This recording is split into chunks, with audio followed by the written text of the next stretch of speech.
Hello, hello, hello. It's Mark Atwood here, the Mark Atwood Show, Adventures in a Cosmic Suit. And it is currently Thursday, the 20th of June, currently about 2-ish in the afternoon. 2-ish. Reminds me of the joke about Sean Connery. What time does Sean Connery go to Wimbledon to watch the sports? China-ish. That's terrible. Anyway, hope you're doing well. We're having an interesting time here. We've started filming a documentary on the Live 5D Health Healing Centre here in the west of Ireland, which is took our first footage this morning. It's going to be interesting. We're going to try and see if we can make it into something interesting. So keep an eye out for that. Don't forget, you can get my and Abby Wynn's new book, Weapons of Mass Protection, Practical Tools for Spiritual Warfare, which is very real because I had an energetic attack just 15 minutes ago. Fortunately, I have a good team. And anyway, this is full of practical tips, and there'll be a link below. And it's free to get the ebook if you can't afford it. If you can donate, great. And then there's other stuff there. So thanks to everybody that's bought that, and thanks for all the lovely reviews so far. Today, I'm going to be joined by a gentleman called Tom, who I met briefly at the Weekend Truth Festival in the Lake District about 6 weeks ago. And Tom has an economics background. I have an economics background. This is going to be an interesting conversation because he's done a lot of research that is eye-opening, to say the least. So please welcome Tom. How are you? All right, Mark. Thanks for having me. Pleasure being on your show, and nice to meet you. Yeah, you too. So you've got some interesting stuff to tell us. Do you want to tell us, dive in wherever you want to? Yeah, great stuff. With obviously, I presume I don't need to introduce COVID and all this BS, all this one world government, because anybody who listens to your show should be well aware of this. So what I'm going to do is outline where this situation came from, how we got here, and what we need to do to get out of it. Because in order to come up with a solution, obviously, you first of all have to fundamentally understand the problem. And then in order to understand the problem, the only way you can get to the bottom of it is by drawing a timeline of events that go right the way back in history. Because anybody who has gone down the rabbit hole of this thing will know how big it is, because it's just massive. Yeah, they've taken over politics, they've taken over education, they've taken over healthcare, they've taken over the legal system, they own the banks. It's just like, how on earth has this thing got to the stage that it has, and got so big and still kept under the radar? Yep. I mean, it's just staggering. It is staggering, yes. So I'm always interested in speaking to anybody that has information that's going to add. I mean, I've been researching this stuff for 30 plus years, and I can't say I've got all the answers. So I'm very interested in what you've got to say. What have you found? So I obviously, when you start down the rabbit hole, you kind of start near the surface, and then you get deeper and deeper and deeper and further away from the surface, until you sort of get to a point where you're just like, this looks interesting. This actually fits the bill because all roads lead here. But I'll just keep on digging to see how much further there is beneath it. Whether or not it's related to it, I don't know, but let's sort of like carry on and dig.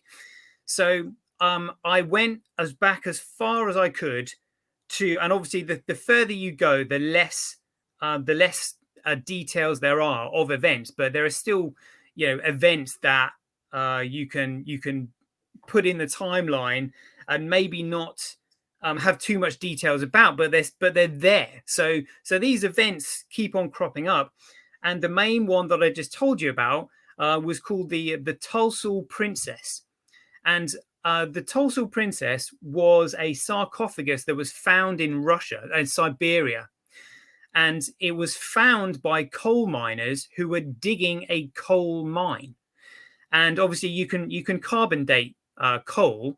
And so the coal, the age of the coal that was around the sarcophagus indicates how old the sarcophagus was. Now, this sarcophagus was had a top made of transparent material. I'm assuming it was glass or perspex or something like that. Who knows? But it was sealed, and inside this sarcophagus was a humanoid, someone, a female, very, very human-like, surrounded in this pink liquid and effectively perfectly preserved. Dead, obviously, but the actual skin and bone, whatever you want to call it, was perfectly preserved.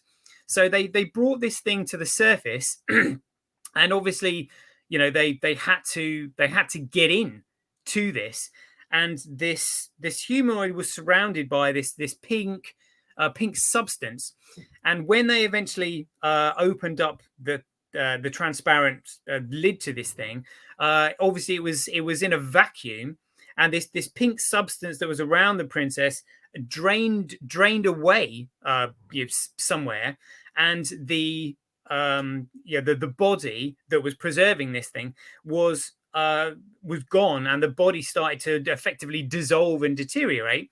And one of the guys who was just seen what was going on dipped his finger into this pink substance, because he probably thought it would tasted like strawberry or something like that, and put it on his tongue, and immediately didn't really feel too well. Anyway, what happened, cut a long story short, over the next few months, he went absolutely insane, and eventually died, and nobody really knows what from. But the fact is, this technology of preservation was measured, by the coal around it, to be 800 million years old. 800 million. I mean, this is absolutely insane. But it just goes to show you, this is the type of technology that has been hidden from us. We're told to believe dinosaurs and all this kind of crap, and yet, and the reason I say that is because I had a friend of mine years ago who used to work as a medical sales rep, and one of the sort of promotions that they had was a dinosaur promotion. And he came back and said to me, he goes, "Oh, look, I've just been to this doctor's," and the doctor was adamant that he wasn't even going to have this dinosaur promotion in his office. And it was just like, I said, "Why is that?" And he goes, "Well, he's he said he's a Jewish doctor and he doesn't believe in dinosaurs." And we were joking about it, going, "What an idiot, doesn't believe in. How can you not believe in dinosaurs? Blah blah blah blah blah." But this guy was like, "No, look, I'm Jewish. I don't believe in dinosaurs." And I always thought that was a little bit odd. But now I'm thinking, from the evidence, I'm just like, actually, we might have been hoodwinked. We've been told this fancy story to hide all this technology that they have now been keeping from us in the Smithsonian Institute. Yeah, well, I came to the same conclusion about 10 years ago, that dinosaurs was a made-up story. And I, even when I had the thought, I was like questioning myself, going, really? Oh my God, it's just so embedded. And I had John Hamer on recently, the author of The Falsification of History, and The Falsification of Science. And he says in there, he came to the same conclusion. So it's interesting that this idea of dinosaurs being a completely made up story as a cover up is coming more into the consciousness. So I'm pleased to hear you say that. And I've got a question for you before we carry on. Where can we go to source information about this 800 million year old find? So literally, if you type in any search engine for the Tulsil Princess, type in Tulsil Princess Siberia. How do you spell Tulsil?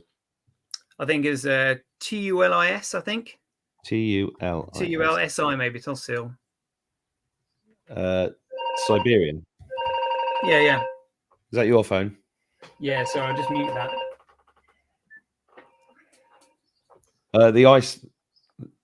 The Ice Maiden. Is she also known as the Ice Maiden? There we go. It's funny because the BBC have it there, and they're saying 2,500 years old. Well, if you go on YouTube, it'll be 800 million, because it was surrounding the coal mine. Okay. Yeah. Well, I'm just showing everybody how hilarious Google is censoring stuff. Yeah. Let's go on YouTube and have a look. Could you spell it again? Tulsi? Yeah, I'll see if I can find it on YouTube, actually. Tulsi Princess Siberia. Yeah. Ah, right. Now we've got one that says 800 million. Let's have a look at that. Yeah, this is fascinating, and I immediately am resonating with it. Okay, 4 months ago on Universe Inside You channel, nearly 1 million views. On September 5th, 1969.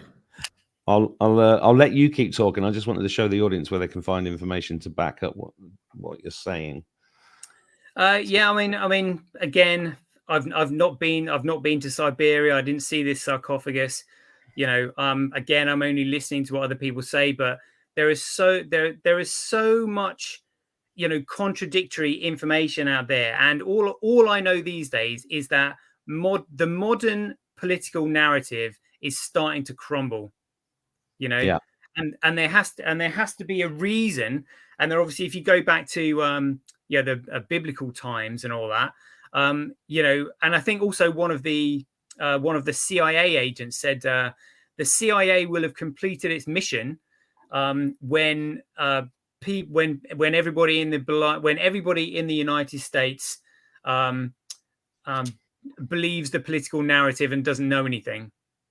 Yeah, well, they've done quite well.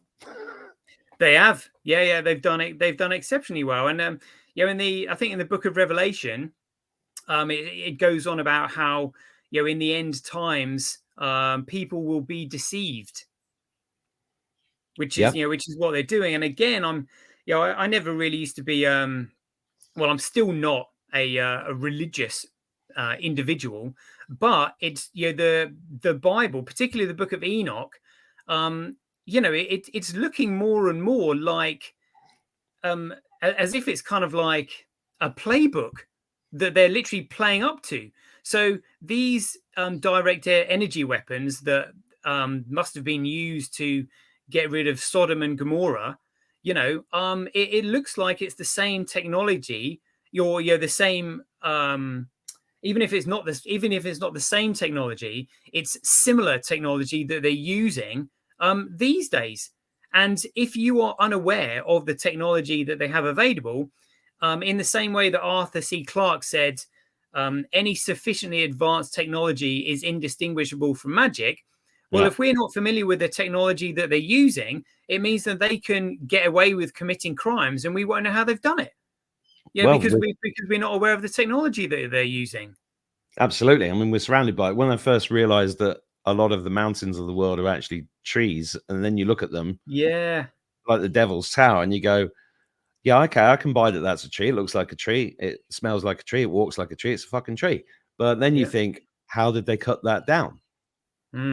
Oh my God, the size of the equipment that must have been necessary to do that is extraordinary. So, and and when I drive through Ireland quite often, thinking it's very interesting how little there is from mid 1900s in terms of buildings. There are some ancient things here, obviously, but it does have the appearance of a place that was razed to the ground, the same as Northern Africa. Driving across from Marrakesh to Essaouira, for example, it's just a wasteland of rocks. And then you've got the Sahara Desert, which is, for me, it's 100% the result of some catastrophic event. And then you've got the Grand Canyon, which obviously looks like it was actually is full of Egyptian stuff, and it was excavated by giant machinery. So there's a lot of stuff that correlates with this. But 800 million years old is an extraordinary period of time, isn't it? Oh yeah, yeah. It just and I mean, again, are you familiar with the Book of Enoch? Yeah, I've got it behind me somewhere. Yeah, I mean, they took 900 books out of the Bible in the Council of Nicaea, didn't they, or That's something right. like that? Yeah. So history has been edited and retold, but so this has taken you back to 800 million years, and how has this opened your mind up, and what conclusions have you brought from it? Because I don't want to keep interrupting you. Where's the time? Yeah, that's it. That's all. I mean, to be honest with you, I'm really enjoying having a chat, really, because almost everybody around me is closed-minded. So speaking to open-minded people like yourself is extremely refreshing. It is. But yeah, that was just one example of how far technology, how long ago technology and how far it's gone, which gives you an indication of how much we might have been hoodwinked. But there's obviously a huge gap in the history between. Nice one, yeah, there we go.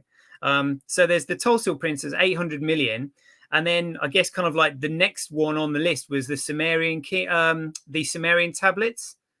I presume they're very interesting because Sitchin translated those, and a lot of people have created careers out of telling Sitchin's version of events. But then if you go into it, you'll see there's a lot of people also saying that his version of events are not correct. So what have you drawn from? Because that's really the story of the Anunnaki coming to South Africa and creating humans as a slave race to mine gold to take back fix the atmosphere on their planet. And there's a lot of holes in that, but it is an interesting take. And I first came across that idea watching Michael Tellinger in South Africa talking about Adam's calendar and all the the footprints of 3 cities bigger than London hidden in the African bush.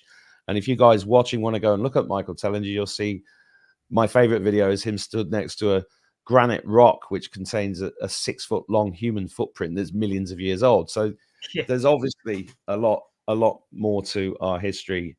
So yeah. And well, what's interesting about the Sumerian tablets is I would say the language that they're written in, which is cuneiform text. I mean, cuneiform text is an extremely efficient, advanced way of communicating. You know, do you want to explain cuneiform to the viewers, please?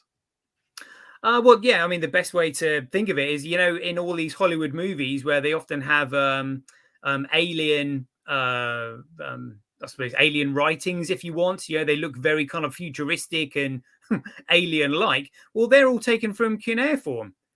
They're almost like a very very efficiently advanced form of, I suppose, sort of maybe a cross between hieroglyph and sort of pictures, I suppose, in a way. But the fact is that it's an extremely efficient language. I was looking at Hebrew recently, and it appears that Hebrew as a written language is actually multidimensional, which I found very interesting. And I'm going to tell you something now that most of my viewers will know about. But I had an experience with what I can only describe as a spaceship about 18 months ago, maybe 2 years ago. And the ship itself was a huge triangular ship, a burnt orange color, and it was covered in what I would describe as hieroglyphics, which was which was a very deep experience for me. And it looked ancient. That was the thing. It was obviously massively advanced technology compared to what I'm used to, but it looked really, really old. So I'm with you. Yeah. It's amazing, really, because obviously we're taught that back in the olden days, we all lived in caves, and there was dinosaurs around and all this kind of stuff, But then you look at cuneiform text, and it's just like, hold on a minute, that's a really advanced form of written communication and language. And we've got the Sumerian tablets that are dated 400,000 years ago.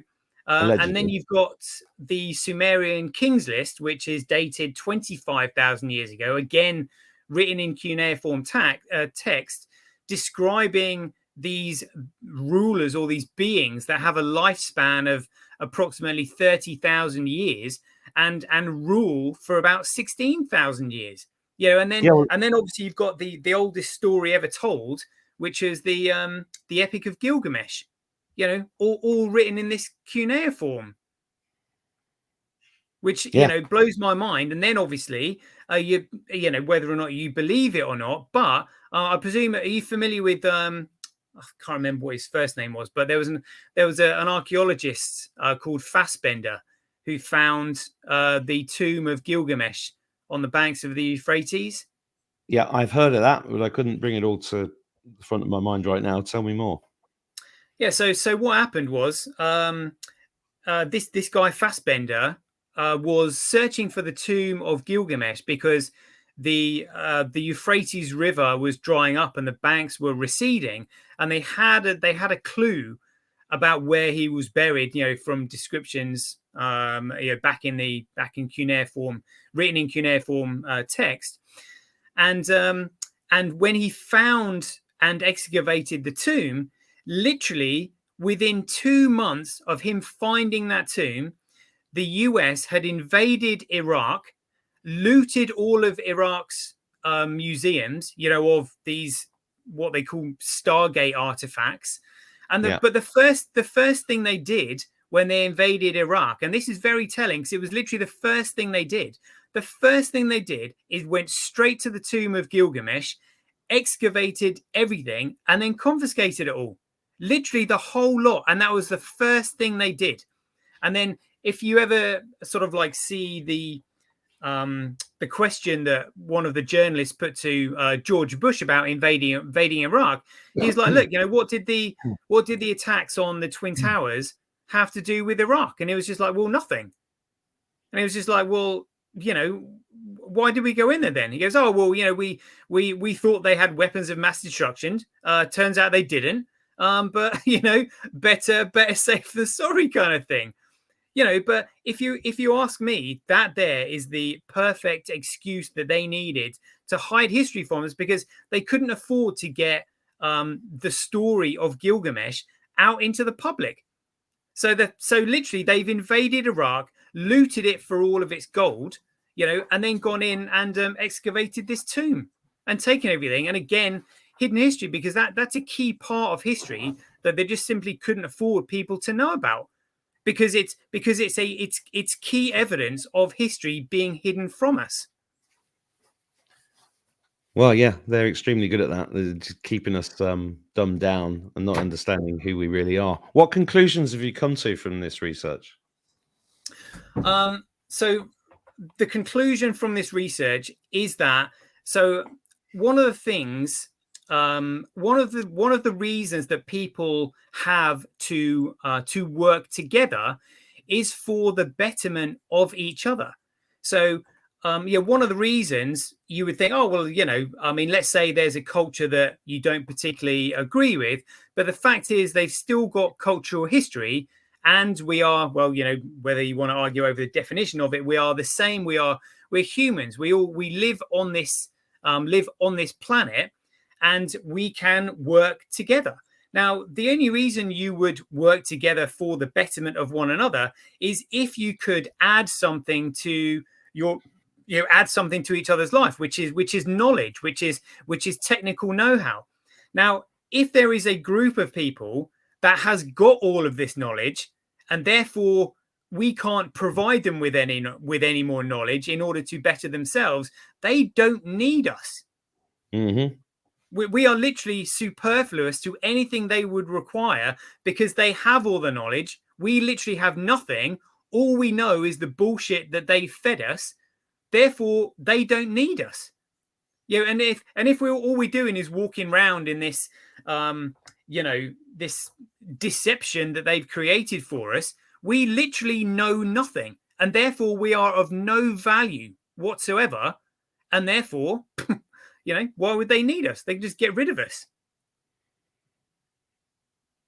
So that's my conclusion as to why they literally have absolute and utter disdain for us, because we know nothing and they have everything. They have all the knowledge. That's why they're not even bothered about getting rid of cultural history, because they're just like, well, actually, even the cultural history that you think you've got is bullshit, and we know all about it anyway. And we know about it. We don't want it. We want this world for ourselves. And who do you think they are?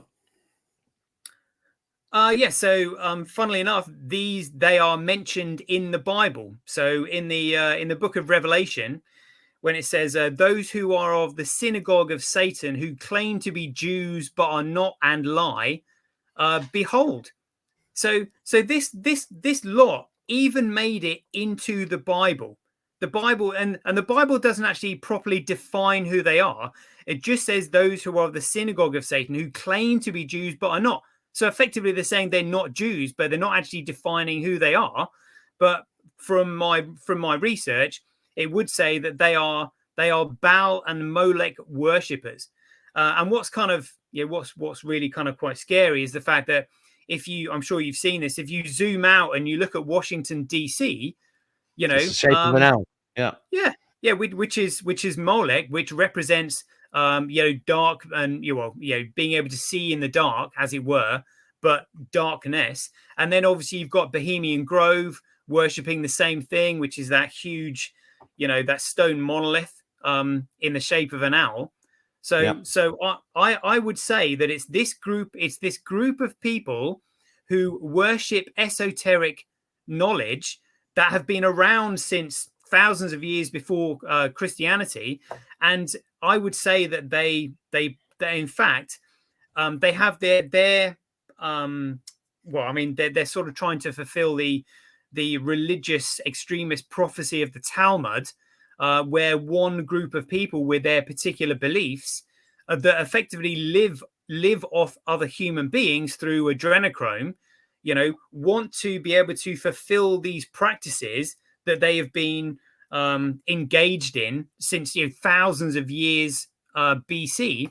And it looks to me like CERN is actually potentially opening up a portal for their god that they worship to actually return. So I'm actually starting to suspect that instructions have been left to these people by their god, saying, if this is the knowledge that you need, and people are never going to accept your way of doing things, but this is how you need to do it. This is what you will get if you follow my instructions. You will own and control the world. You can literally have whatever you want, all the resources of the world, to yourselves. You can act with impunity and get rid of all these, whatever you want to call them. The Muslims call them infidels. I mean, this lot call them, goyim or idiots or whatever you want to call them like that. And it looks like this knowledge that they've been given. This is how you take over the world. And as Henry Kissinger said, who controls the food supply controls the people. Who controls the energy can control whole continents. Who controls money controls the world.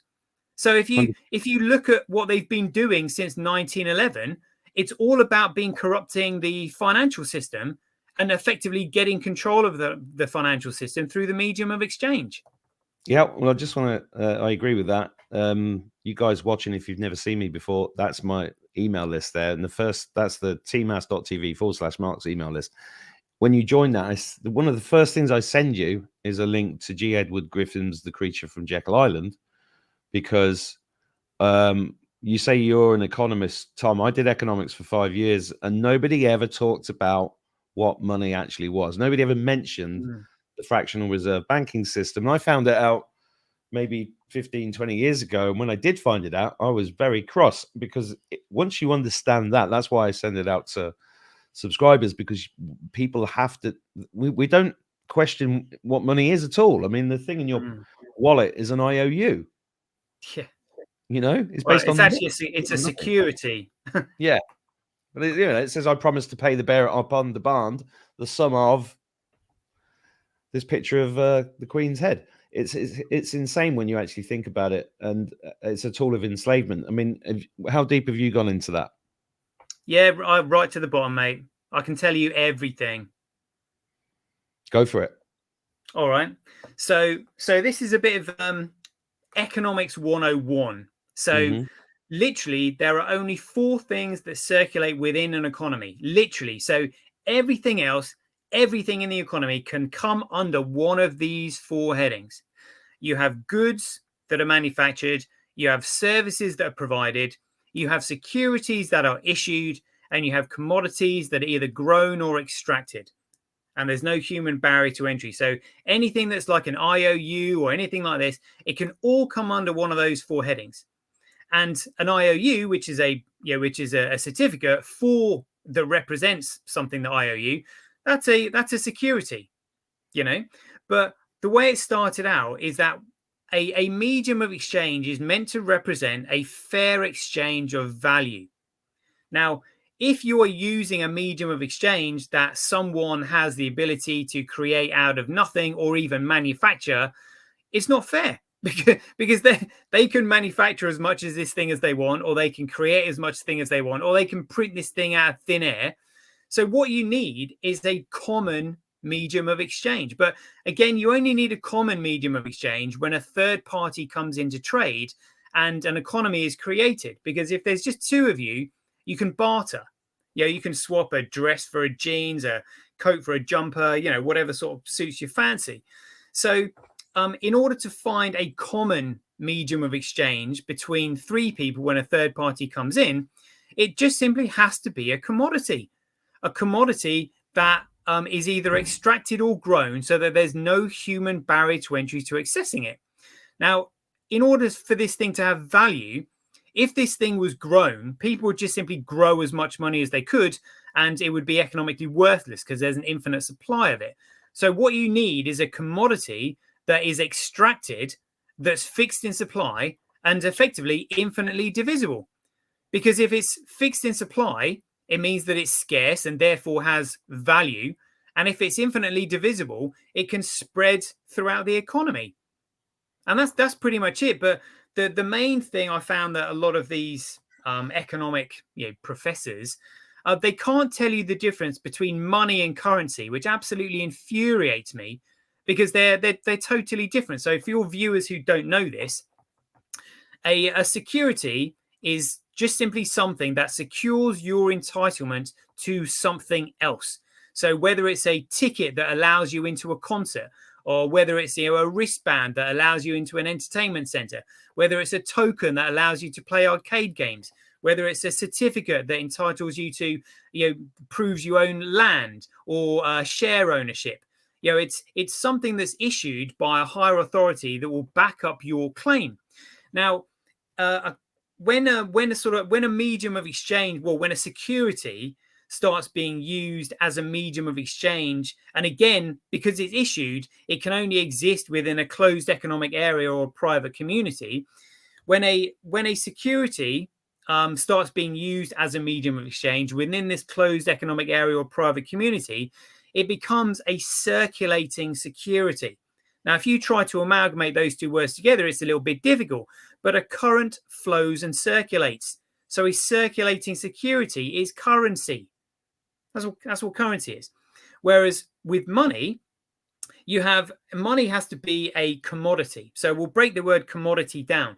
So a commodity is, first of all, something that's common. So in other words, it's either extracted or grown and there's no human barrier to entry. So there's common entry to it.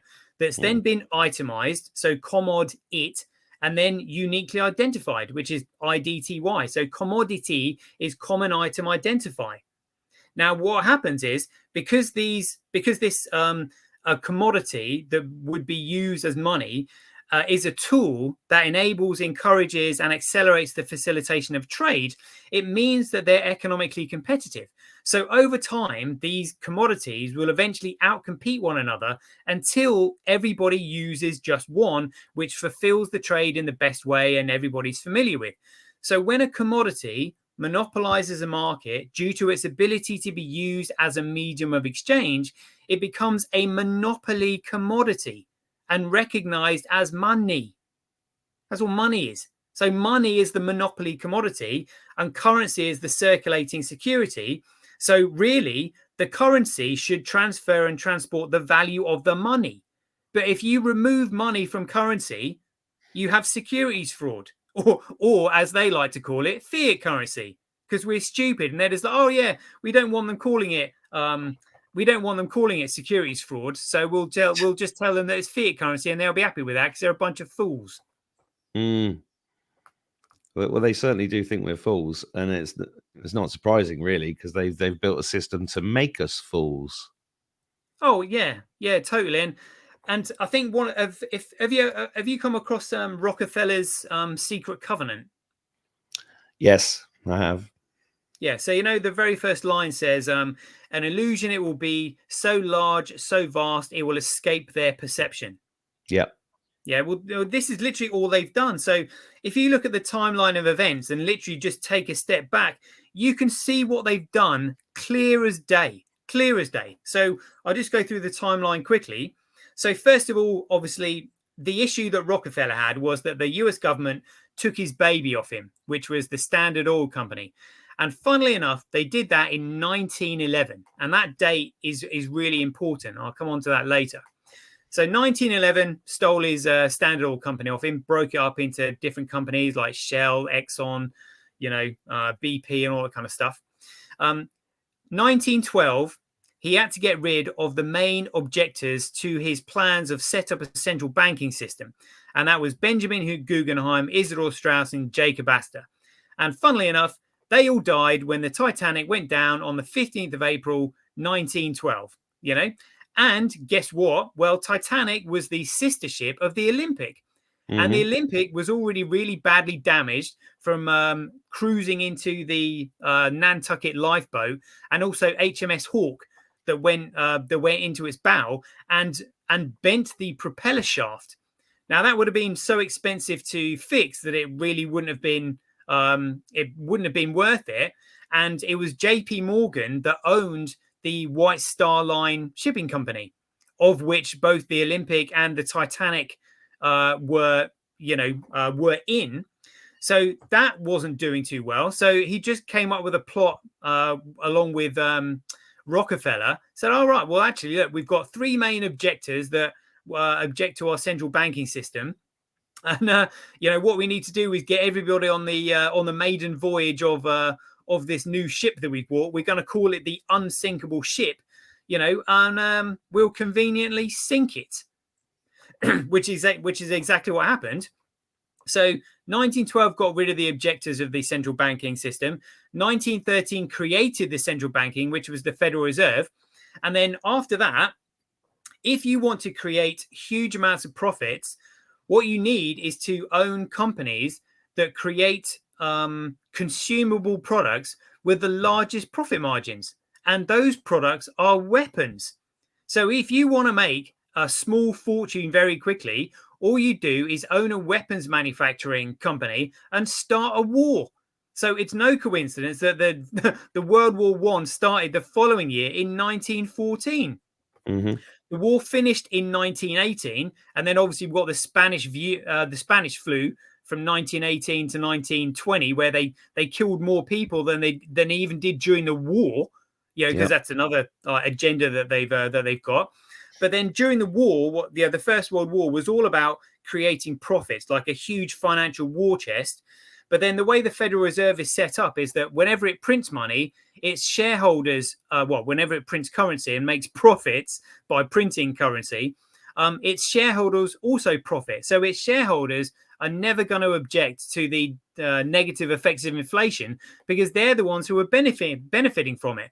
And the shareholders of the Federal Reserve are all the retail banks. So the retail banks aren't going to complain about the Federal Reserve, printing large amounts of inflation because they're sharing in the profits.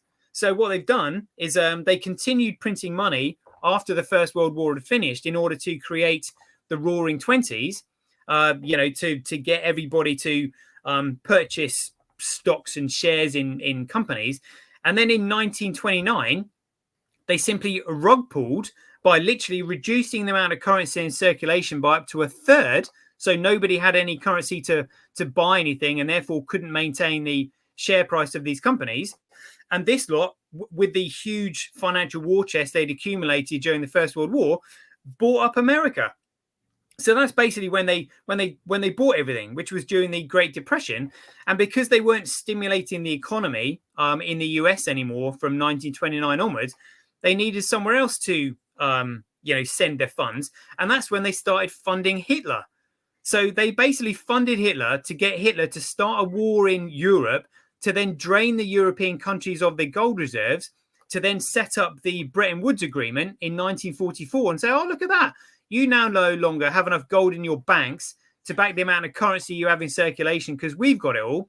So that means your currencies must be backed by our currency, and it's our currency that's going to be backed by gold because we've got it all.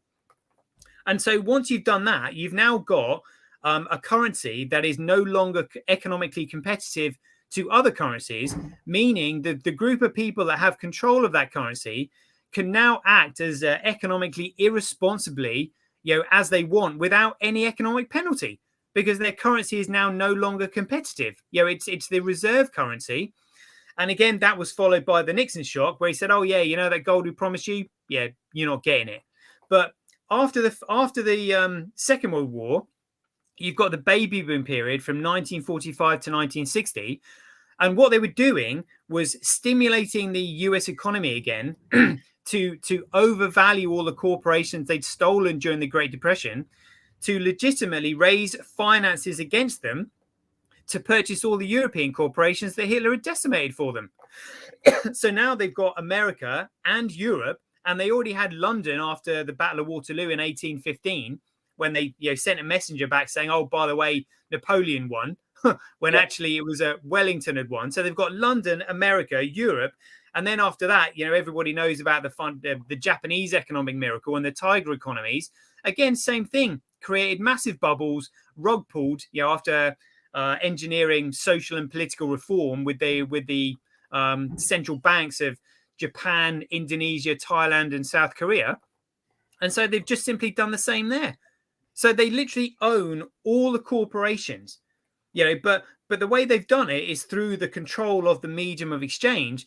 And the medium of exchange that we're now using is economically toxic due to the negative effects of inflation. And obviously they can print as much of this crap as they want without any economic penalty to them, because they're dishing it out amongst their amongst their network, as it were. But because currency is economically worthless amongst their network, they have to find a true medium of exchange that has value in order to control their network. And unfortunately, that the commodity that they use to control those people in their network is children. Yes. Because as we all know, perverts have a fetish for them. You've got the adrenochrome that they create, plus the fact you can not only can you use them as a valuable commodity and medium of exchange, you can also use them as blackmail. So children work as a perfect medium of exchange within a nefarious network. Right. That I'm going to pause you there, because that's a very amazing point that I've been trying to get across for a long time. People just they cannot contemplate how horrific that is. And one of the reasons why, whenever I've talked about satanic ritual abuse, 22,000 children going missing every single day since the Second World War, at least, which is 1 billion children, and the fact, the royal families and everybody, they're all connected to all of this. The reason why people have kicked me out of parties, defriended me on Facebook, spat at me in the street, is because they can't imagine any human being would do that, which led me to the conclusion quite a long time ago that they're not human. But before we go on, I've shared on the screen the end of I've shared the whole thing, which is the Rockefeller secret covenant. And I just want to bring the end of it. At the end of this, it says, "This they must never know." I've given people a chance to read it while you were talking. "If they ever find out together that they can vanquish us, they will take action." Now, I think that's a very interesting line, because you said earlier that the reason that they hate us because we have no knowledge to give them. I think it's actually because we're far more powerful than they are, but they've hidden that from us. And it's maybe. Also, so I have that view, and I'd urge everybody watching this to go and find the Rockefeller Secret Covenant and have a look at it. It's easily poo-pooed, the same as the Protocols of the Elders of Zion, but you've got to use your own discernment in whether you believe this or not. And if you do enough research, you will come to the conclusion that these documents are certainly real. But it's very interesting how the last paragraph says, "This covenant must never, ever be known to exist. It must never, ever be written of or spoken of. For if it is, the consciousness it will spawn will release the fury of the prime creator upon us, and we shall be cast to the depths from whence we came and remain there till the end of time of infinity itself." Now, personally, it's interesting that they begin this with the line that we come from the heavens to earth, but at the end they talk about cast to the depths from whence we came, which is a contradiction, but it's interesting. I describe myself as an apocalyptimist. I have a very positive feeling of the outcome of this, but it's an extremely deep, long-running spiritual war that we are in, and I think we're towards the end of it, and I think they are being exposed, and they are in fear. Before you come back on that, I wanted to share something that would give us both a chance for a toilet break, because I want to keep going, but I want to play something that I wrote 4 years ago that I think is extremely positive in this respect, because I think a big part of this and why I'm enjoying this chat is because it's all about exposing them. Because the word occult simply means hidden, and for their dark magic to work and for their illusion to work, it has to remain hidden, but it's no longer as hidden as it was. So if you don't mind, I'm going to play this for a couple of minutes, go to the toilet, put the kettle on and come back. Great. Is that okay with you? Yes, spot on. Okay. I'll see you in a second. All right.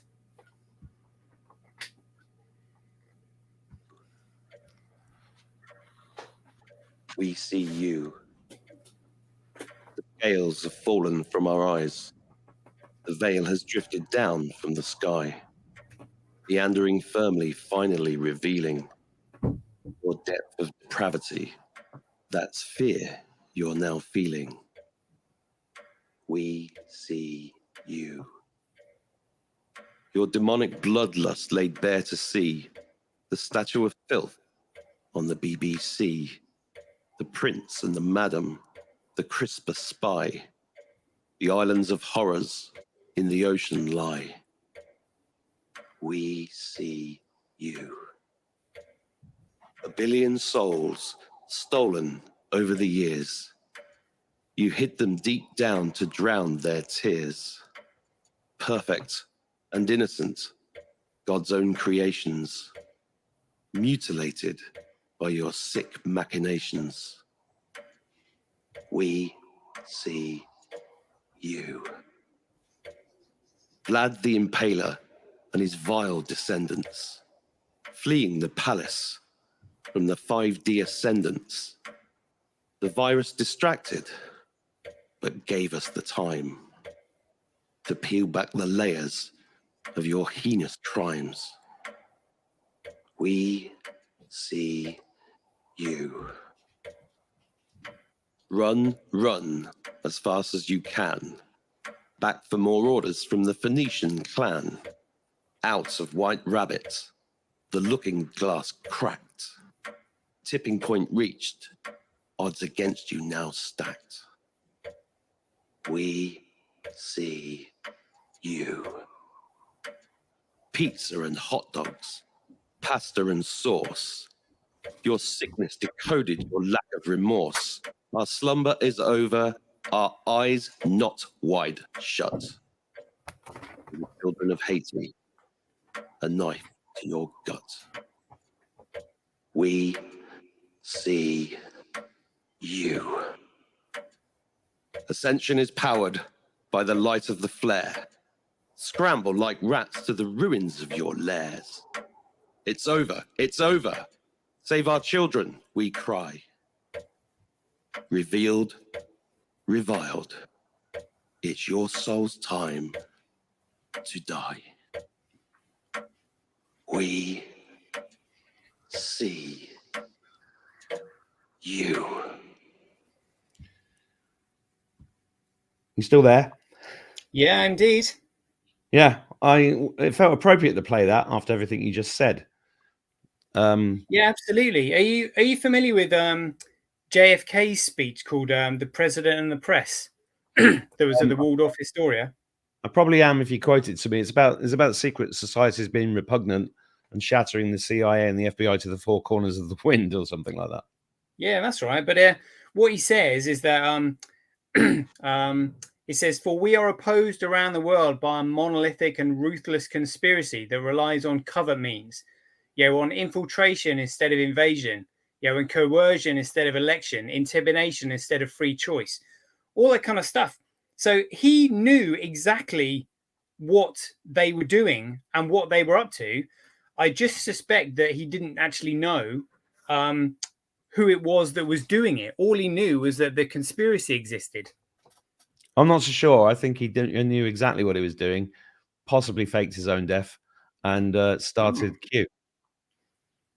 Ah, yeah, maybe. Possibly, because if you look at, it dawned on me a long time ago that, well, firstly, we were supposed to all be wiped out in 2017, according to the Project for the New American Century. Hillary Clinton was supposed to win in 2016. There was going to be a nuclear war, and that's why they built all those FEMA camps and brought all those guillotines in. And then when COVID happened, it was energetically huge. I knew it was going to come. I knew something was going to come around this time, because I knew all about the New World Order and Agenda 20 and Agenda 30 and all of that stuff. But even when it came, it was huge energetically. But I got a very clear message that we'd already dodged the biggest bullet in history, and if the bad guys were actually in control, we'd all have been dead by now. So that's why I'm optimistic, even though it's hard sometimes for people to see that optimism when we're surrounded by excess deaths and genocide going on all around us, and we're supposed to get on with our normal lives at the same time. It's a very strange time in that respect. But when you view it from a spiritual perspective, it's this is the greatest time in human history, because we now see them. We can see everybody for who they really are. We've seen who the people are with the courage to stand up throughout 2020, 21. We've seen people waking up in more numbers than ever. All these things that might have been called conspiracy theories and got me kicked out of parties 10 years ago is now being discussed by people down the pub and, on a more common scale. And people are realizing that they've been coerced into injecting themselves with a bioweapon, and they're piecing it together, even though it's horrific. They're piecing it together. And I don't know what you think to this, but it feels very much as if this is being orchestrated, what we're seeing at the moment, because for want of a better term, the Phoenicians that I refer to in that video, that poem, are the Khazarian mafia, the Cabal, the fourth dimensional entities that John Dee did deals with 600 years ago, that Aleister Crowley did deals with. That's the real hidden hand behind this, which is connected back to billions of years, which would fit in with the 800 million year old sarcophagus that you talked about at the beginning of this show. So, this is, and if you look at and there's things that pop up, like JFK's grave is in the shape of a Q. Diana's grave has got a Q on it. And if people poo-poo the Q stuff quite easily, and I understand why, but at the same time, that poo-pooing comes from people who haven't actually read the posts, because those posts were incredible pieces of writing that are very kind of biblical in their tone, but they actually got people to go and do research themselves, like you've done, and come to conclusions themselves, because you cannot shove this stuff in the face of somebody that has been so mind controlled since birth that as soon as they hear this stuff, they just wave it off. With even if the one chink in it, one chink in your story, and they just wave you off as a crazy member of a cult, conspiracy theorist, tinfoil hat wearing, blah blah blah. But what I love about what you're doing is you're linking some of the stuff that sounds outlandish back to stuff that people can relate to, which is money and currency and things like that. And I think you did describe money and currency brilliantly, but I know people watching this will they have to rewind and listen to it again and again to get it into their heads, because and also while you were talking about that, things came to mind, like the current situation with XRP and Ripple, with whether it's a security or a commodity or whatever, and the suppressed value of that compared to the suppressed value and control of real commodities like gold and silver over the centuries. And how that really controls us. So I'm rambling a little bit, but what I'm trying to get to is that it does feel, if you look at that secret covenant at the end, they are terrified of being exposed, but being exposed is what's happening right now, due to the great work of people like yourself and all these books behind me. And it is coming to the fore. Would you share that optimism? Yeah, and I can even elaborate on that Literally, I can shine a light on everything you've just said. Brilliant. Yeah. Okay. So, so first of all, I've just sent you a link to Rockefeller's Secret Covenant that I've actually written out myself. Okay. Did you send that on on WhatsApp or on WhatsApp? Yeah. I'll just. Yeah, it's on WhatsApp. Yeah. I'll just pull that up. Yeah, and the reason I wrote it out is because I numbered each point. And the reason I numbered each point is because I needed to remember it all. Okay. And I also needed to write it down because one of the things it says, this must never be written down. I was just like, right, well, that's the first thing I'm going to do. And he goes, and he goes, this is what people must never know. I was like, right, I'm going to tell everybody, So it's actually really good to read in order to read between the lines. So you can see what they're doing. You're like, oh, right, so that's what you're doing. Well, now I can think of a solution to that. Yeah, and everything that you say they must never know, I'm going to do. I'm going to do everything. Have I got the right one on screen here? Yeah, that's it. Yeah. So, and funnily enough, there's actually 50 points, and I don't know if that's a coincidence or not because it's a bold number. It's literally 50 points when you break it all down. So it looks like it looks like an instruction from somewhere. It just to have. I mean, I was just like, what are the chances in that huge document of there being 50 points exactly? Yeah, it's kind of organized, isn't it? Yeah, and I just want to draw your attention to point. I think it's number 37. It's around sort of like point 36 and 37. We will establish a money system that will imprison them forever, keeping them and their children in debt. Yeah, that's right. And also, the one just before that, number 35, we will take over their land, resources, and wealth to exercise total control over them. And that's what First World War, Second World War, Japanese economic miracle. Yeah, that's what this is all about. Well, even every boom and bust, every crash is all does the same thing. Yeah. They would like to tell you that during a massive Great Depression that everybody lost, whereas we know that's bullshit because the banks clean up. Yeah, there is always someone who wins really big, and whenever someone wins really big, there is economic incentive to recreate it over and over and over and over again. Absolutely. I was just as an anecdote. I remember reading before I knew this stuff. When I was reading business books, I think I read the story of Trust House Forte. I think that was it, because in the Depression, that massive worldwide, was it that one? Or was it, what's the other one? No, Hilton. So the Hilton hotel chain was born out of the Great Depression in America because they just bought up all these big old buildings and turned them into hotels. And I was staying in a Hilton at Heathrow last year, and the whole hotel was full of pedophile symbols and satanic logos all over it. No way. And I'm just telling that as a little anecdote to people, because once you understand their symbolism, you see it everywhere.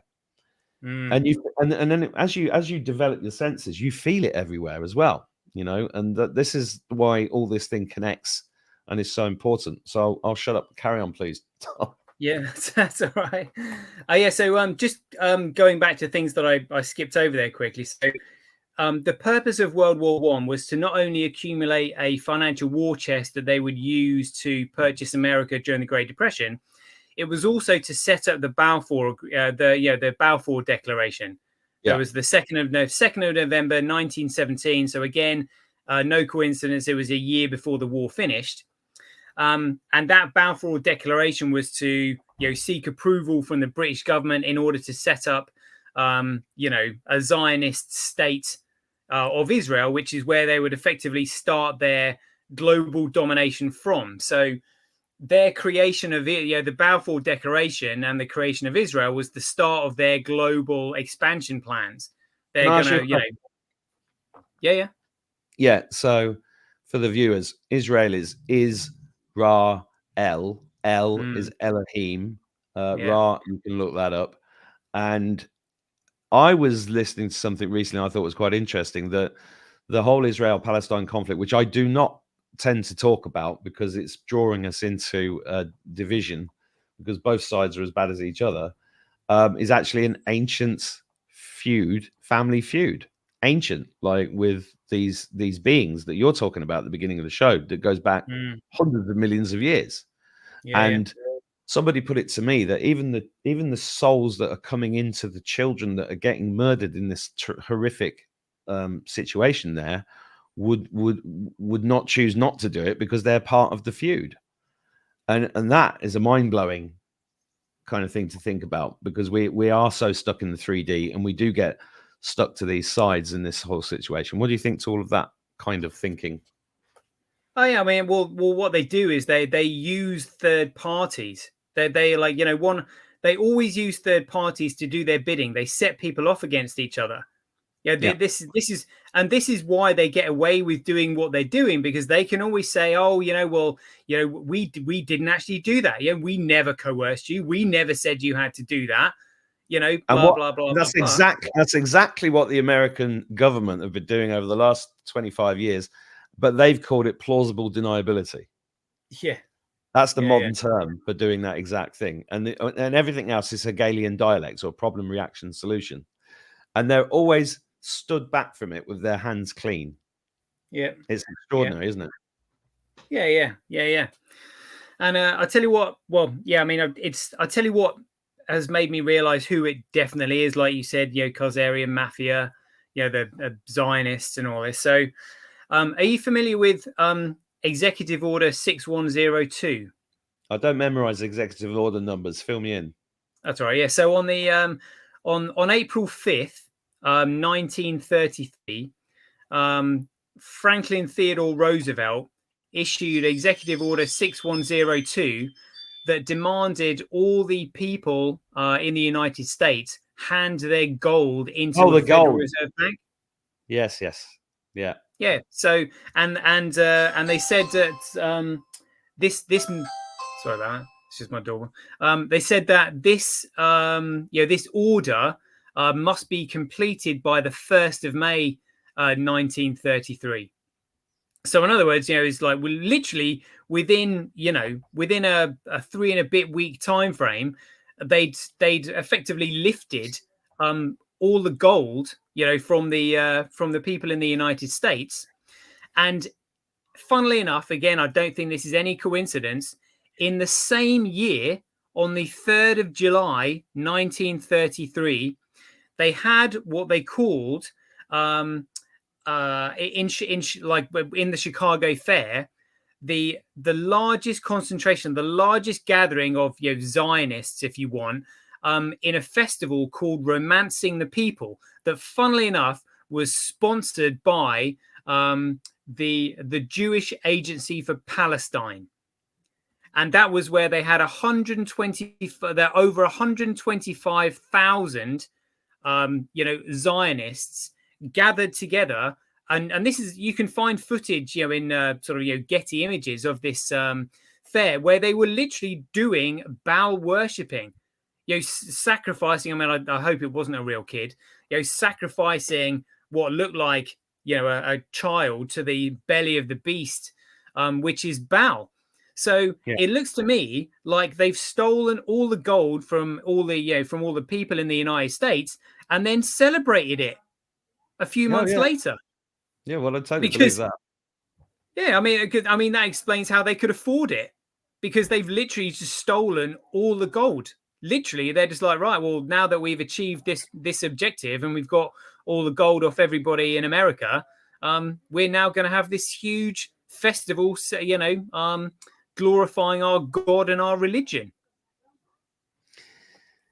Yeah, and of course, this brings us to the, you know, one of the prickliest subjects in our lifetime, which is this nonsensical idea of anti-Semitism, because you are not allowed to criticize Israel or Jews. But my contention has always been that the Jewish people are used as a cover, and they are victims of this as much as anybody else. And you know, Cliff High, I don't know if you follow Cliff High, he talks about it in a very clear way, that they are subjugated and abused by the Elohim to such an extent.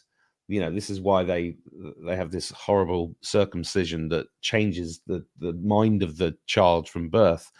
into a subjugated state where they will just basically follow orders for the rest of their life within the confines of the cult that they're in, but they're not necessarily, the Jewish people are not necessarily complicit in what's going on. And that's very interesting at this time, because I think the Elohim relate very much to the 800 million year old sarcophagus. What do you think to all of that? I would say that anything and everything is possible. You know, I will never poo-poo anybody's suggestions these days, because I'm open to everything. You know, I will, because, you know, there's no smoke without fire. And what this lot do is they subvert the truth, because, and that's what confuses people. So they never tell an outright lie, ever. They always take the truth and then they subvert it, and then you don't know what's true and what's not. That's the genius of it, right? And that's what they did with religion, because all religions are limited hangouts, because we're spiritual beings. So they had to give us some spiritual answers, and they were like, "Oh, look, we've got all the answers over here because you're having a spiritual experience. Come through this door and be lectured to by this man in a frock who's going to fuck your children and take your money." They don't tell you exactly what's going to happen, but then they do that, and then it's all damnation and hell, shame and guilt, and it's a brilliant way of creating a race of self-slaughtering sheep. As the farmer, that's a farmer's wet dream, isn't it? Self-slaughtering sheep. Yeah, absolutely, yeah. And again, yeah, I mean, this is what's insane. Yeah, the Book of Revelation goes on about the number 666, and you see that everywhere in Disney, especially in CERN. The 666 for their logos, ridiculous. I mean, it's so blatantly obvious. It's in every corporate logo. Yeah. I was doing posts on Facebook about that 15 years ago, because once you see it, you can't unsee it. Yeah. Saturn as well in logos. Yeah. The black cube. Black cube of Mecca, and I mean, it's just, they've subverted everything. I mean, I suspect even now they might have created religion purely to, again, divide and conquer. How can 100%. we divide people? Literally, they are doing anything and everything to divide people. Hence, kind of like, now we've got this LGBTQ, AI, trans, whatever. It's just anything and everything. And again, they've even subverted the again, it's funny how they use these expressions against us. You know how the expression is united we stand, divided we fall. Mm-hmm. Well, now they're saying diversity is our strength. Exactly. It's so, I mean, it's hilarious, really, because, like, in order to create division, you first must create diversity, which is what they're doing. And now they're saying, "Oh yeah, well, diversity is our strength." No, united we stand. But again, what I'm saying is they subvert it. So there's an element of truth in there, saying, "Oh, we're all in this together." Diversity is our strength. No, united we stand. It's this lot that are creating the division within society. But this kind of like nicely brings me on to the reason why I'm being so heavily censored. And this is the solution to the problem. Good. That was my next question. Yeah. So this is it. So people will unite due to economic incentive. That is what will bring people together, because economic incentive is the cherry on the top. It's the icing on the cake, if you like. So you can fearmonger, and fear is a hard-hitting, impulsive, relatively short-term state that you can put people into, where you can control them for a short term, for a short while, but eventually they just get tired, and fear just goes away because they're so exhausted. Like, I can't be fearful anymore. I'm just fucking knackered. I don't give a shit. So, actually, fear is short term. Just a little anecdote popped into my head. I once chased a rabbit. It sounds, I don't know. I just had a memory then of chasing this rabbit, and I was very fit and young at the time, and I chased it until the rabbit just stopped and was going and just looked at me and basically was going, "Okay, I give up." Yeah. And it was a really big moment for me, because that's when I learned that lesson that you just shared with everybody, because it is so important for people to get this. There is only so much. There is only so much that people can take, and then they just go, "Oh, fuck it." It's true. Yeah. I agree with it. Yeah. But what people will never get tired of is positive energy. Positive energy constantly revitalizes them. Now, as Henry Kissinger said, who controls money controls the world. What he really means is it's economic incentive that drives absolutely everything, because it's economic. It's all legal and political influence stem from economic power. It's actually economics that motivates and encourages people's behavior. So Well, you've only got to look at the Chancellor's budget when he goes on about 2 pence being taken off a pint of lager, and everybody going, "Yay!" Yeah, exactly. But it's when I say economic incentive, I don't necessarily mean a monetary or financial gain. What I mean is a general benefit. If there is a general benefit to you, that can be classed as an economic incentive. It's just a benefit. That's all it is. So if something is beneficial for you, like healthy food, like taking a break, like building something for yourself that's going to last, wearing clothes made out of healthy material like hemp or bamboo, rather than polyester, which has negative frequencies and all that. Yeah. But the main thing that will encourage people to actually work and engage together is positive economic incentive.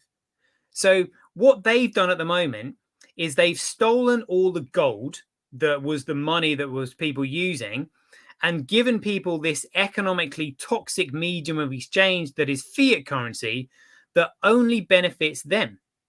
Now, if there was a true money that was economically positive, in other words, a money that was infinitely divisible rather than infinitely inflated, everybody would come together and use that, which means they would come off of their economically toxic central banking network and onto and into an economic system that benefited everybody. Now, you can only have an economic system that benefits everybody if you are using a commodity money, because it's a common money. Now, if you want to know what the most valuable money is going to be, all you need to do is commoditize the most useful resource. Time. That's literally. So time is kind of like infinite, really, but the most useful resource, as in the one that you can utilize and use for the most things, is just simply digital. So we are communicating via a digital medium here. Are you leading towards the blockchain? Yeah, of course I am. Yeah, good. Because good, we're in accord. Yeah, massively. So what I'm saying is you have to commoditize the most useful resource. So in other words, you have to be able to commoditize data, digital data. Now, this is why the powers that be are shutting me down, because I'm explaining this to people.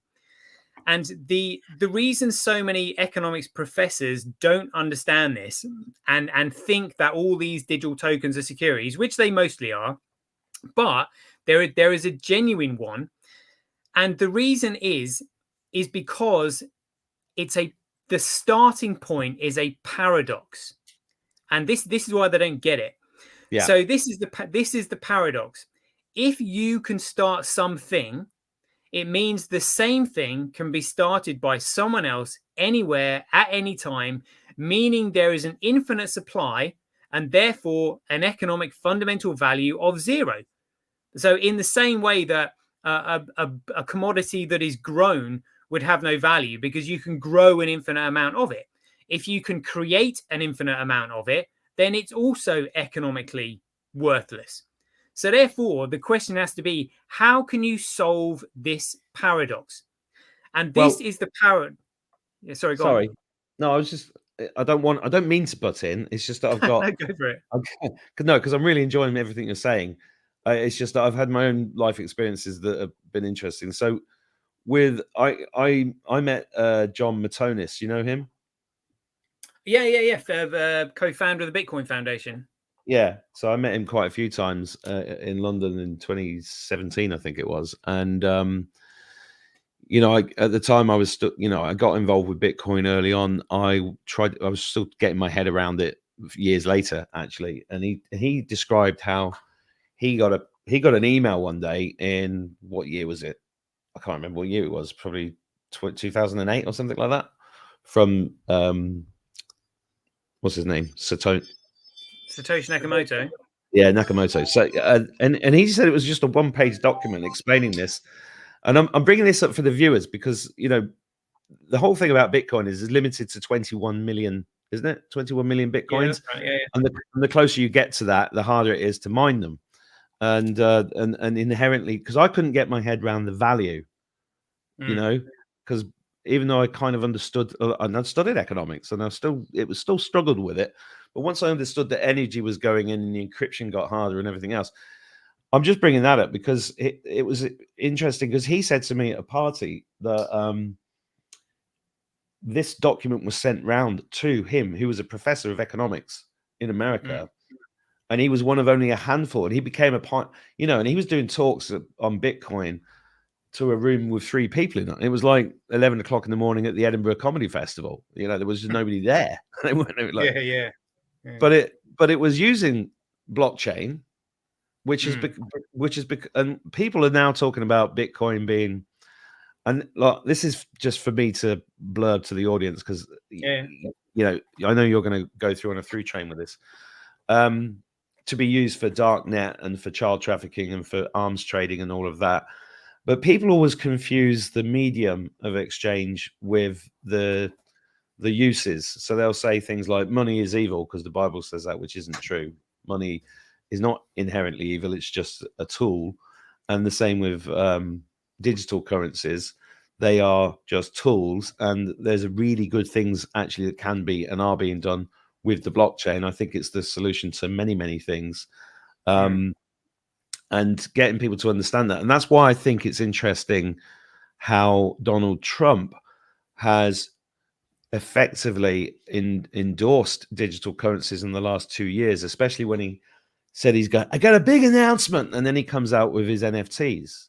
And then recently he started saying, right, we're going to take crypto as donations for and that's very interesting because he's basically saying that this is going to be in the new world that we're going into, because we're definitely heading towards a fiat and central bank crash, aren't we? Yeah. They have to do that in order to bring in their CBDCs, which is like the mark of the beast, basically. Well, do you think that's going to happen? Because I don't. Well, it's like this, and this is what it all boils down to. When there's all this mud and all this FUD and everything like this, when you boil absolutely everything down to the bare bones, you are always left with 2, and that is it. Either up or down, left or right, black or white, night and day. You are always left with 2, and these are the 2 options that we are either going to be left with. Nothing else. It's like this. So we either have a common money. So in other words, a common money, which is a commodity that nobody controls and therefore the people use amongst themselves to trade goods and services. We either have a common money used by the people to create government that works for the people, or government will create currency to control the people. Now, and they are the only options that we have. That is literally it. And are you optimistic about the common money? Well, this is what I'm desperately trying to explain to people, and why my channels keep getting shut down, because the powers that be know that I know, but very few people can comprehend the information that I'm about to give you.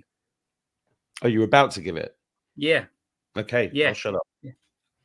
Right. So this is what you have to bear in mind. So in the same way that there is only one gold, so in other words, gold is not silver, gold is not copper, gold is not aluminium, gold is not bronze, an apple is not a pear is not a banana is not an orange.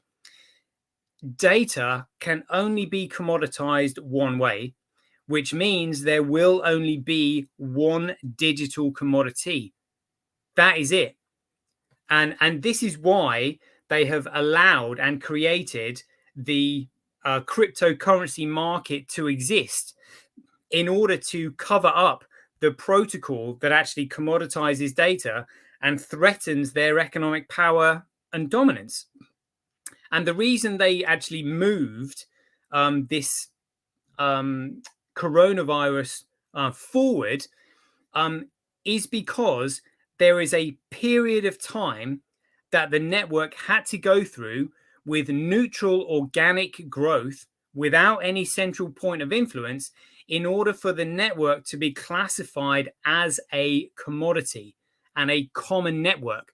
So when they realized that they were running out of time, they were just like, oh shit, we're running out of time here for the first time ever, because nobody really knew what our plans were. So therefore, we've got an infinite amount of time to fulfill our plans and fulfill this religious prophecy.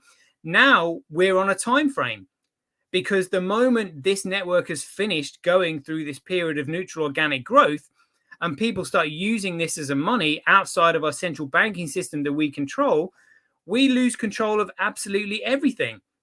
And this is why they brought COVID forward, because if you listen to the podcast that Peter McCullough did with Joe Rogan said that if you read the SPARS pandemic that was published and released by Johns Hopkins University, he said they got absolutely everything correct. Literally, the only thing they got wrong was the year. They said that this thing was going to happen in 2025. Instead, it happened a few years early. Well, I can tell you, it didn't happen a few years early. They brought it forward because they knew they were running out of time.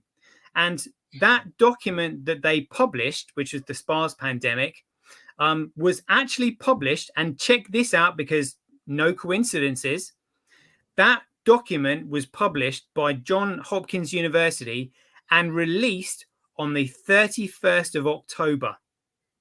And that 31st of October was the release of the Bitcoin white paper anniversary.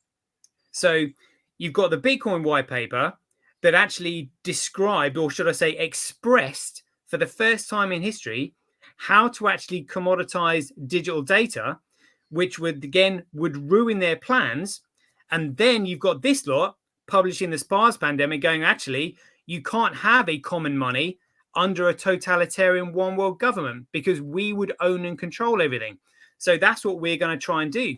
So the SPARS pandemic was basically a finger in the face up to Satoshi Nakamoto to say, actually, right, we realize what you're doing here.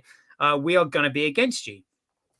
Now, this time frame that I'm talking about was, first of all, in order for a digital network to be common, it must have a common starting point. So in other words, an even, equal, and common and reasonable opportunity must have been provided for anyone and everyone to start the network themselves. And a reasonable amount of time in law is considered 2 months. And this is why Satoshi Nakamoto released the white paper on the 31st of October, 2008, but didn't start the network until the 3rd of January, 2009. Now, the reason he released it on the 31st of October is because that was Halloween, and therefore it's an added distraction. So he knew that it was really important that he start the network under a pseudonym so that he didn't have any central point of influence and therefore affect the neutral organic growth of the network. But he also had to provide a reasonable opportunity, a fair opportunity for anyone and everyone to start the network themselves. So he released all the information on the 31st of October. And in order to give himself the best chance, he realized that the 2 months of the year where people are most distracted is the festive period, which is November and December. And Halloween, like I said, is an added distraction. So he released it on the 31st of October, but didn't start the network until the 3rd of January 2009. And this means that nobody can dispute that a reasonable amount of time wasn't provided, because not only was it 2 months, which was November and December, you've also got an extra few days grace. You've got 31st of October, and then you've got 1st and 2nd of January, and he started it on the 3rd. Are you talking about Craig Wright? Oh, I'm just talking about Bitcoin in general at the moment. Yeah, I was just wondering if you, because you're talking about Nakamoto as if he's a real person, but most people know that that's a pseudonym, and Craig Wright is the guy that claims to be him. I was just wondering if you think it was actually him. Oh, well, let me tell you this story. Okay. So, good stuff. I took my camera off so everybody could focus on what you were saying, and now I'm interrupting you again, so I'll bugger off again. No, it's all right. No, I prefer your face being there, so I can actually see who I'm talking to. It's fine, yeah. So it's hard talking to you when I can't see your face, so that's. But you've seen what I look like. It's all right. No, I'm thinking about the audience, equalizing it for the audience. Got you. Go ahead. Yeah. So first of all, an equal opportunity had to be provided for anyone to start the network. So in other words, in the same way that gold was in the ground waiting to be discovered by someone, the information already had to be out there waiting to be utilized by someone. But an equal opportunity had to be provided for that. And a reasonable amount of time in law is considered 2 months. Now, the interesting part is that the question you have to ask yourself is, so the network needs to go through this period of neutral organic growth. And so the question you have to ask yourself, well, how much is enough? How much is enough dilution? Because with the network being economically competitive, the more people that come in to compete with it, the more you divide that central point of failure, and therefore you're effectively diluting the network as it grows. Now, the question is, because anyone and everyone can start or can create a digital commodity, the network needs something that they cannot mimic or copy, that is something unique. And what they can't create is the neutral size and growth of the network. That is what's unique about it. So the question is, well, how long do you leave it? Now, Satoshi was clearly like Asperger's, and so Asperger's people, whenever there's a chance moment, what they'll do is they'll simply work out the probability. So if you're down a casino and you're playing red or black, there is initially, obviously, there's a 50-50 chance of it being red or black first time round. But if you were to calculate the probability of throwing 10 reds in a row, the chances are there is a 99.9% chance that you won't throw 10 reds in a row. So in other words, there's only a 0.1% chance that you will. Now, if you class each year that goes by as a turn or a go, after a period of 10 years, you can calculate that there's a 99.9% chance that no other network will achieve that level of neutral size and growth, because it's 10 years. And the reason he chose a Japanese pseudonym is because Japan, well, one, it would give the author as much credibility as possible so people wouldn't question it.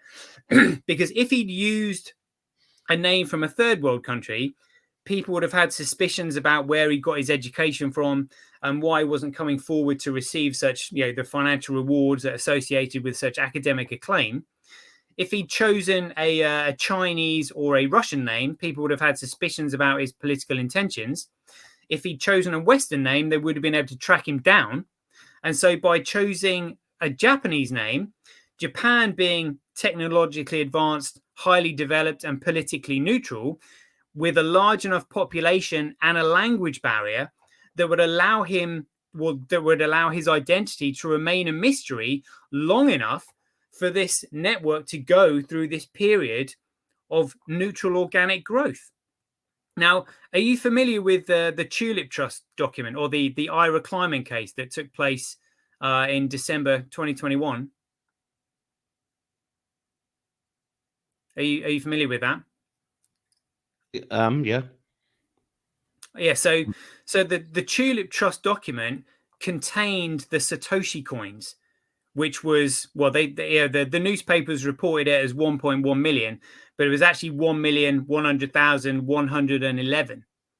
And the reason Satoshi Nakamoto put that number in trust is because that number is almost precisely 5% of the overall total supply of the 21 million Bitcoin.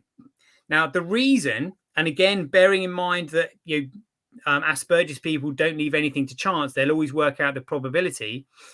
The 24-hour trade volume of most market traded items is 5%. So if you're going to wipe out a market, you need 5% to throw at 5%, and it cancels it out. Now, the protocol of Bitcoin, in order for it to be a commodity, cannot have any central point of control, which means it's vulnerable. And if it's vulnerable, then Satoshi realized that this lot were going to try to change it and manipulate it. And while they were doing that, he wouldn't be able to come forward and say, oh, by the way, I'm Satoshi Nakamoto, because one, he wouldn't have the Tulip Trust in his possession, which he was going to use as Bitcoin's insurance policy. And also, it would have discredited Bitcoin's classification as a commodity, because he would have had then a point of influence over the growth of the network, which would have changed its classification from a commodity to a securitized network. And if the network had only grown for maybe like 5 or 6 years, well, another network could easily replicate that. But 10 years, that's a different story. So what he did is he created this Tulip Trust as Bitcoin's insurance policy to flip the market back into the Bitcoin's uncorrupted protocol once the network had gone through that period of neutral organic growth. So he arranged for the Tulip Trust to be returned to him on the 1st of January 2020. Now, the reason that's important is because when was the first lockdown? 2020. Yeah, early 2020. So you've got the Johns Hopkins SPARS pandemic being released on the anniversary of the Bitcoin white paper, which was completely contrary to Bitcoin, because Bitcoin is a common money, and you can't have a common money under a totalitarian dictatorship because they control everything. And then you've got the Tulip Trust being returned to Satoshi Nakamoto on the 1st of January 2020, and they were just like, oh shit, the Tulip Trust has got back. Right, we need to shut the world down because we can't afford to have people using a common money. So literally, they brought COVID forward 5 years because of the scaling of Bitcoin.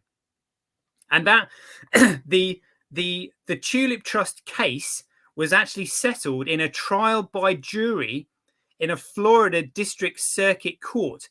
And they found, going back to what you said, that Craig Wright was the sole and rightful owner of the Satoshi coins and mined them himself. And the reason there has to be a central entity to this network is because it's like this. So the network must have neutral organic growth without any central point of influence. So in other words, the identity of the creator must first of all be hidden. However, in order for common accountability to be created amongst the network, every single user must be equally and commonly accountable to one another. So that's how we know that Satoshi Nakamoto was always going to reveal who he was, because all the chain of signatures lead back to the Genesis block. And therefore, you cannot have a group of people saying, oh, it wasn't me, we were all in this together. No. There has to be a digital signature on that transaction that came out from the Genesis block. So someone has to know who it is. And therefore, we know that Satoshi Nakamoto was always going to reveal himself. And so if you want to attack Bitcoin, in order to break the commoditization of it, you have to attack the chain of signatures, because the chain of signatures effectively creates a private association.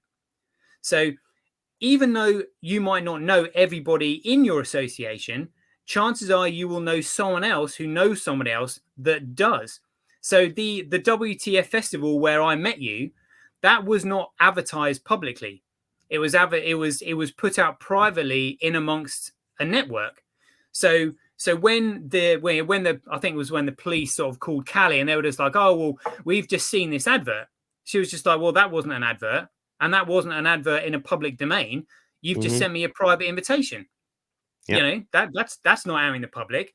And that's what the Bitcoin network is. The Bitcoin network creates effectively a private association because everyone is connected via a chain of digital signatures. Yeah. And so if you break that chain, suddenly accountability is lost, and it means that someone can do something on the network that nobody else would know about. And this is the difference between an anonymous network and a private network. So an anonymous network is actually a securitized network and economically worthless because someone can do something that other people would know about. So in other words, they can make changes that they're not accountable for. So the difference in definition between the two is this. Anonymity is what you would seek if you were in the toilet cubicle. No one knows you're in there. You can do your business and no one knows what you've done. However, privacy is what you and your partner would seek behind the bedroom door. You can identify with each other. You can engage with each other, but no third party can see, hear, or interfere. Now, that means that if a dispute arises between the two of you that you can't resolve yourselves, should you, if you wish, you could take the evidence that proves that you've traded with one another, present it to a third party who can solve the dispute for you. And that's the fundamental difference between privacy and anonymity. So you need a private network in order for it to be a common network, which means that you can stamp out any behavior in that private organization that is causing detriment or harm to people, like child trafficking, like drug dealing, like gun running, like warmongering, all this kind of stuff. When your digital signature is attached to that transaction, someone somewhere knows that it's you and they know what you've done. And therefore, if somebody wants to maybe try and trace it, it would take effort. But what they do is they would trace the chain of digital signatures. Now, because your identification is firewalled from the blockchain, because the only thing you can see is a legacy address, you would literally have to do old school, find someone somewhere in that chain who you knew as a living man or woman and said, look, you've received a transaction from this wallet. Can you please tell us who it was? Because, 100 transactions or 1,000 transactions down from there was a transaction that we know is associated to child trafficking and gun running. Will you please help us out so we can find out who it was and stop it? Mm-hmm. And this is what will bring light to the Illuminati's occult, child trafficking network. This is why they can't allow people to start using Bitcoin, because it will expose their entire network because of this chain of digital signatures. And people often say, it could have been the NSA, it could have been the FBI, the CIA, all these people, creating Bitcoin. Well, let me tell you, if a nefarious entity had created Bitcoin, they would not have designed it with a chain of digital signatures, because it's the digital signature that brings accountability to every single individual user. And so, and the coin itself. So again, this is what most people are missing, because the Cabal have kind of like focused on the Bitcoin. What they're not telling you is about the network that Bitcoin is extracted from. That network can be used in the same way that the internet is used. You can use it for everything that you can do on the internet, you can do on the Bitcoin network. You can Yeah. make video calls. You can send messages. You can make phone calls. You can play video games. I mean, you can do absolutely everything. And when you are doing everything on the Bitcoin network, because all it is basically a network of globally distributed, economically competitive servers, when all of your digital information is on the Bitcoin network, they don't own and control it. You do, because your digital signature is on it, and they can't scrape it because it's not on a centralized server anywhere. So this is why you would buy Bitcoin. You buy Bitcoin in order to use the network. And the reason you would use the Bitcoin network is because you don't want your digital information to ever be cracked, hacked, altered, changed, or deleted. So if you're a financial institution, let's say like Visa or MasterCard or an internet bank or something like that, you cannot afford to lose a single record of a single customer's transaction, because that would cause panic in the market. Rumor would get out that you'd lost a customer's transaction.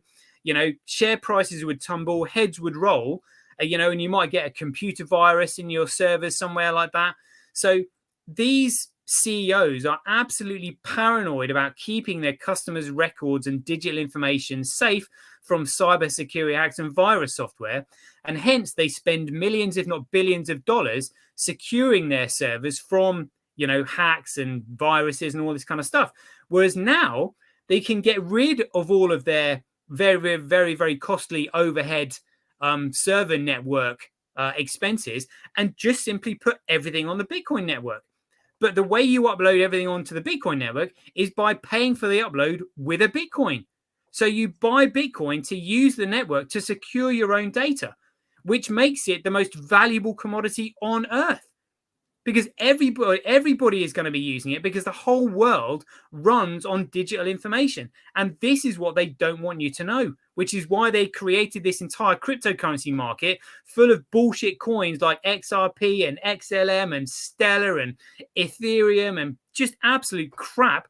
And this is why they implemented SegWit on BTC, because WIT is the signature data. It's the digital signature, and the seg is the segregation of it. So what they were doing is downloading your digital signature, which is fraud, by the way, onto their own private servers, meaning the only thing that you've got in a block is a bit of data with no digital signature on it, which means you can't tell who owns it, who sent it, or who'd received it.